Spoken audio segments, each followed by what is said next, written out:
ডাকবা, কোথায় যাইবা কোথায় বাইকবা, ওই যে আকাশের মধ্যে যদি সিঁড়ি লাগাইয়া যেখানে যাইবা সেখানে আমার আল্লাহ আছে, আছে কিনা? ওই যে সমুদ্রের নিচে যাইবা সেখানে আমার মাওলা আছে, ওই যে সাগরের তলে দেশে যাইবা সেখানে আমার আল্লাহ আছে, ওই যে সাত জমিনের নিচে যাইবা সেখানেও আমার আল্লাহ আছে, আছে কিনা? ওমা তুকদ্দিমু লিআনফুসিকুম মিন খাইরিন তাজিদুহু ইনদাল্লাহ। ও বান্দা, কোথায় যাইবা, কোথায় বাইকবা, কোথায় যাইবা, কোথায় বাইকবা? বাগার কোন তো জায়গা নাই, যেদিকে যাইবা সেদিকে আমি মাওলা, যেদিকে যাইবা সেদিকে কি আমার মাওলা। আমরা দুনিয়াতে টাকার জন্য পয়সার জন্য কত কষ্ট দিয়ে থাকি মানুষের, ভাই ভাইরে কষ্ট দেয়, বাপে সন্তানের কষ্ট দেয়, সন্তানে বাপকে কষ্ট দেয়, মা সন্তানকে কষ্ট দেয়, সন্তান বাবাকে কষ্ট দেয়, বন্ধু বন্ধুকে কষ্ট দেয়, পাড়া প্রতিবেশী প্রতিবেশীকে কষ্ট দেয়। ওই যে দুনিয়ার দৌলতের মায়ায় পড়িয়া, সম্পদের মায়ায় পড়িয়া, অর্থের মায়ায় পড়িয়া, অর্থের লোভের পড়িয়া আজকে হাদিসের মধ্যে পাইলাম, আজকে হাদিসের মধ্যে পাইলাম যে ব্যক্তি যারা পরিমাণ যদি কেউ হক নষ্ট করে, কেউ সম্পদ নষ্ট করে, কেউ ইজ্জত নষ্ট করে, কাল কিয়ামতের ময়দানে বলে ওই ইজ্জত নষ্ট করনেওয়ালা, সম্পদ নষ্ট করনেওয়ালার শাস্তি বড় ভয়াবহ হবে, বড় ভয়াবহ, বড় ভয়াবহ, বড় ভয়াবহ। কেমন শাস্তি, কেমন শাস্তি? ওই যে হাদিসের মধ্যে আসছে আল্লাহ রাসূল সাল্লাল্লাহু আলাইহি সাল্লাম বলেন, ওই যে আমি যখন মেরাজে গেলাম, ওই যে জিবরাইল আলাইহিস সালাম আমার সাথে জাহান্নাম পরিদর্শন করতেছে, আমি জিবরাইলের সাথে, জিবরাইলও আমার সাথে আছে।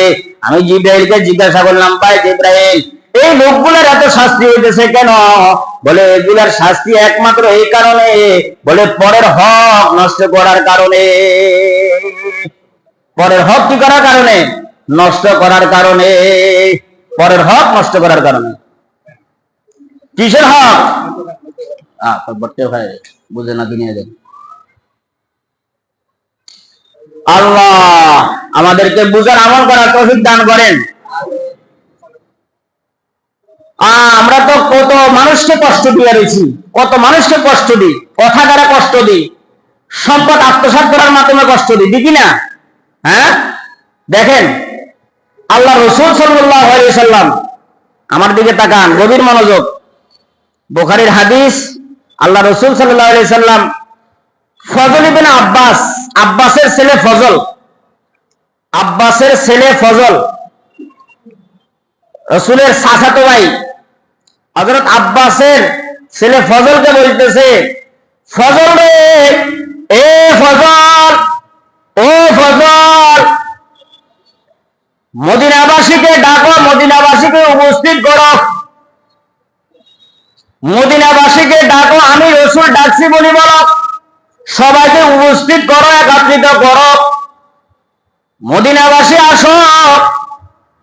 আল্লাহ রাসূলকে জিজ্ঞাসা করে ফজল ইবনে আব্বাস, ইয়া রাসূলুল্লাহ রাহমাতাল লিল আলামিন, তাদেরকে কেন উপস্থিত করব, কেন ডাকবো? আল্লাহ রাসূল সাল্লাল্লাহু আলাইহি ওয়াসাল্লাম আওয়াজ দিয়া বলে, ফজল রে,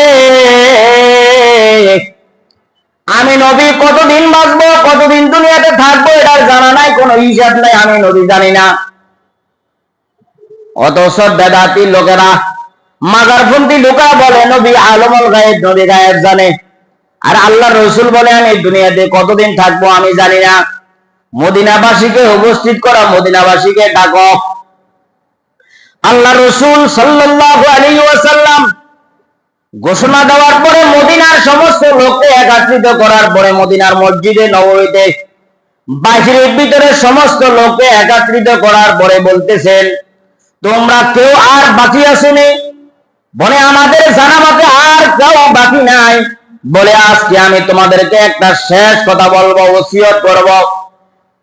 হযরত আবু বকর সিদ্দিক রাদিয়াল্লাহু তাআলা, হযরত ওমর ফারুক সিদ্দিক রাদিয়াল্লাহু তাআলা, হযরত উসমান রাদিয়াল্লাহু তাআলা, হযরত আলী কাররামাল্লাহু ওয়াজহা, হযরত আবু হুরায়রা, হযরত ইবনে আব্বাস, আব্দুল্লাহ ইবনে মাসউদ, হযরতে সালমান ফারসি, হযরতে হাসান, হযরতে হুসাইন, অন্যান্য সাহাবীরা মজমার মধ্যে উপস্থিত আছে। হযরতে আবু হুরায়রা রাদিয়াল্লাহু তাআলা শরীরটা থরথর করে কাঁপতেছে, আল্লাহ রাসূল জানে কি বলে। এই টেনশনের মধ্যে অস্থির অবস্থায় আল্লাহ রাসূল বলে, আমি তোমাদের সাথে দীর্ঘদিন পর্যন্ত চলাফেরা করেছি, দীর্ঘদিন পর্যন্ত তোমাদের সাথে উঠা বসা করেছি, হয়তোবা আমার মুখের কথার দ্বারায়, হয়তোবা আমার হাতের দ্বারায়, হয়তোবা আমার আচরণ বিধির কারণে তোমাদের কাউকে হয়তো কষ্ট দিতে পারে। আমি আজকে তোমাদের সবাই উপস্থিতি তোমাদের কেউ যদি কোনো কষ্ট দিয়ে থাকো, তাহলে তোমরা পা দুইটা আগায়া দাও। আমি রহমাতাল লিল আলামিন মুহাম্মদুর রাসূলুল্লাহ, তোমার কাছে আমি স্পষ্টভাবে সবার সামনে আমি ক্ষমা চাইয়া নেব। সুবহানাল্লাহ বলেন। নবী রহমাতাল লিল আলামিন, দুজাহানের সরদার, এই কথা বলার পরে সাহাবীরা গড়ায়া গড়ায়া মাটির মধ্যে কান্না করে যে কি বলেন ইয়া রাসূলুল্লাহ, আপনি তো বরংস আমাদেরকে কষ্ট দেন নাই, বরংস আমরা আপনার কথা শুনি নাই, আপনার কথা অমান্য করেছি, আল্লাহর অবাধ্য হয়েছে, আমাদের হয়তো বলতে হইতে পারে। ইয়া রাসূলুল্লাহ, আপনি আমাদেরকে ক্ষমা করে দেন, আপনি আমাদেরকে মাফ করে দেন। রহমাতুল লিল আলামিন সরকার দু আলম মুহাম্মদুর রাসূলুল্লাহ সাল্লাল্লাহু আলাইহি ওয়াসাল্লাম বলেন, সাহাবীরা রে, তোমাদের প্রতি আমার কোনো মনোকষ্ট নাই, তোমাদের প্রতি আমার কোনো দুঃখ নাই, তোমাদের প্রতি কোনো আমার আক্ষেপ নাই, মনোবেদনা নাই, আমি তোমাদেরকে মাফ করে দিলাম। কেননা নবী যদি কোন সাহাবীর প্রতি মনোকষ্ট থাকে, আঘাত থাকে, ওই সাহাবী বেহেশতে তো যাবে না, বেহেশতের সুবর্ণ পাবে না। ইয়া রাসূলুল্লাহ, আবু বকর সিদ্দিক বলে, ইয়া রাসূলুল্লাহ, আপনি আমার প্রতি কোনো মনোকষ্ট আছে কিনা? যদি থাকে আমি আপনার কদম মোবারক ধরিয়ে বলি, আপনার কাছে ক্ষমা চাই, আমারে মাফ করেন। উসমান বলে, ইয়া রাসূলুল্লাহ, আমাকে ক্ষমা করে দেন। আলী বলে, আমাকে ক্ষমা করে দেন। হযরতে ওমর ফারুক বলে, আমাকে ক্ষমা করে দেন। আব্বাস বলে, আমাকে ক্ষমা করে দেন। সালমান ফারসি বলে, আমাকে ক্ষমা করে দেন। সাহাবীরা সবাই একে একে বলতেছে, ইয়া রাসূলুল্লাহ, আমাদেরকে মাফ করে দেন। আল্লাহর রাসূল এক আওয়াজে বলে, তোমাদের প্রতি আমার কোনো মনোকষ্ট নাই, তোমাদের প্রতি আমার কোনো দুঃখ নাই, তোমরা যে অবস্থায় আছো তোমাদের প্রতি আমি খুশি আছি, আমার আল্লাহও খুশি আছে। والسابقون الأولون من المهاجرين والأنصار والذين اتبعوهم بإحسان رضي الله عنهم ورضوا عنه। আল্লাহ তাআলা বলে, সাহাবীরা আমার উপরে রাজি, আমি তাদের উপরে রাজি হয়ে গেলাম। সাহাবীদের মধ্যে একজন সাহাবী সাদ ইবনে আবি ওয়াক্কাস রাদিয়াল্লাহু তাআলা আনহু দাঁড়ায়া গেলেন, ইয়া রাসূলুল্লাহ, সাহাবীদের বলে কোনো আবদার নাই, কোনো দাবি নাই, তবে আমার দাবি আছে, আমার একটা কষ্ট আছে আপনার প্রতি। সাহাবীরা গড়ায়া গড়ায়া কাঁদে, কেউ চোখ মুখ লাল হয়ে গেছে, ওমরের চোখ লাল হয়ে গেছে। আবু বকর স্বাভাবিক নরম মেজাজের মানুষ, তিনিও রাগে শরীর থরথর করে কাঁপে, পায়ের রক্ত মাথায় উঠে গেছে। হযরতে আলী বলে, কি হয়েছে? এত বড় সাহস, এত বড় কলিজা, এত বড় দাপট কার, যে আল্লাহ রসুলের নাকি তার প্রতি দাবি আছে, রসুলের প্রতি তার দাবি আছে? কি দাবি? বলে, ইয়া রাসূলুল্লাহ, তবুকের যুদ্ধে যাওয়ার সময় আমি ঘোড়ার লাগাম ধরেছি, আপনি ঘোড়ার লাগাম ধরে টানা হেঁচড়া করতেছিলেন, ঘোড়ার উপরে যদি আপনি যখন আঘাত করতেছিলেন, ঘোড়াকে যখন আপনি মারার জন্য যখন চাবুক মারলেন, চাবুকটা ঘোড়ার উপরে না পড়া আমি আর পিঠের উপরে পড়েছে, আমার শরীরের মধ্যে কোনো জামা ছিল না। ইয়া রাসূলুল্লাহ, আজকে ওই প্রতিশোধ আমি আপনার থেকে নেব। নাউযুবিল্লাহ। কি মজমার অবস্থা কি এখন? একজন বলে রাসূল থেকে প্রতিশোধ নেবে। হযরত আবু বকর সিদ্দিক রাদিয়াল্লাহু তাআলা চিৎকার দিয়ে বেহুশ হয়ে গেছে। সাহাবী আবু ওয়াক্কাস কিতাবের মধ্যে ঘটনা আসছে,